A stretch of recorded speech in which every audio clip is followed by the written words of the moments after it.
Tirupati parliament కి నడిబొడ్డు లాంటి నాభి లాంటి ఈ నాయుడుపేట పట్టణంలో జనసేన పార్టీ కార్యాలయం నందు ఏదైతే మన ఏఎంసీ చైర్మన్ గా ఉన్నటువంటి విఆర్ ప్రవీణ్ గారి ఆధ్వర్యంలో ఈ యొక్క సమావేశాన్ని ఏర్పాటు చేయడం, ఇందులో 3 నియోజకవర్గాల వాళ్ళు పాల్గొనడం నిజంగా ఎంతో ఆనందించాల్సిన విషయం. ఎందుకంటే ఈ నెల 26 నుంచి మార్చి 10వ తారీఖు వరకు కూడా ఈ రాష్ట్రంలో ఒక పండుగ వాతావరణంలో ఈ యొక్క క్రియాశీలక సభ్యత్వాల నమోదు కార్యక్రమానికి శ్రీకారం చుట్టడం జరిగింది. ఏ రాజకీయ పార్టీ అయినా సరే మంది మార్పులను డబ్బు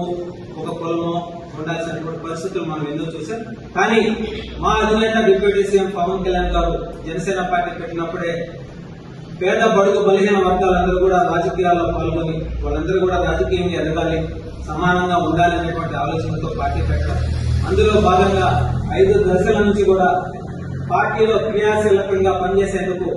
ఒక సభ్యత్వం తీసుకొని ఆ సభ్యత్వం తీసుకున్న వ్యక్తి ఏ రాజకీయ పార్టీ కూడా స్వతంత్రం వచ్చినప్పటి నుంచి ఇప్పటి వరకు కూడా ఒక కుటుంబానికి అండగా ఉండేటువంటి పరిస్థితి లేదు. కానీ జనసేన పార్టీలో ఒక జన సైనికుడిగా జెండా పట్టుకుని పార్టీ కోసం మహాదశలు కష్టపడే వ్యక్తి కుటుంబానికి ఒక రక్షణ లాగా ఈ యొక్క క్రియాశీలక సభ్యత్వాన్ని మొదలు పెట్టడం, 4 దశలు విజయవంతంగా కొనసాగడం, 5వ దశలో కూటమిలో భాగంగా ఏదైతే మనం చూసాం 100% స్ట్రైక్ రేట్ తో రాష్ట్ర ప్రజల ఆశీర్వాదంతో దేశంలోనే ఒక చరిత్ర సృష్టించే విధంగా జనసేన పార్టీ జెండా ఎగరవేయడం, నిజంగా ఈ రోజు పల్లెల్లో తలెత్తుకొని జనసేన పార్టీ మేమని తిరుగుతున్నామంటే దానికి కారణం మా అధినేత పవన్ కళ్యాణ్ గారు ఎన్నో అవమానాలు, ఎన్నో ఇబ్బందులు ఇవన్నీ కూడా ఎదుర్కొని ఒక దశాబ్ద కాలం పాటు ఆయన చేసిన పోరాటంలో మేమందరం అడుగులు వేశాం. కాబట్టి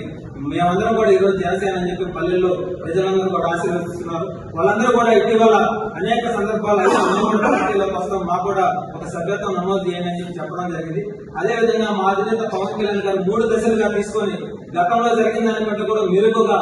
ఉవ్వెత్తున ప్రజలందరూ కూడా పాల్గొనే విధంగా జనసేన పార్టీలోకి ఒక సాధకుడుగా ఎంటర్ అయ్యి ఒక సభ్యత్వాన్ని తీసుకున్న తర్వాత రాబోయే రోజు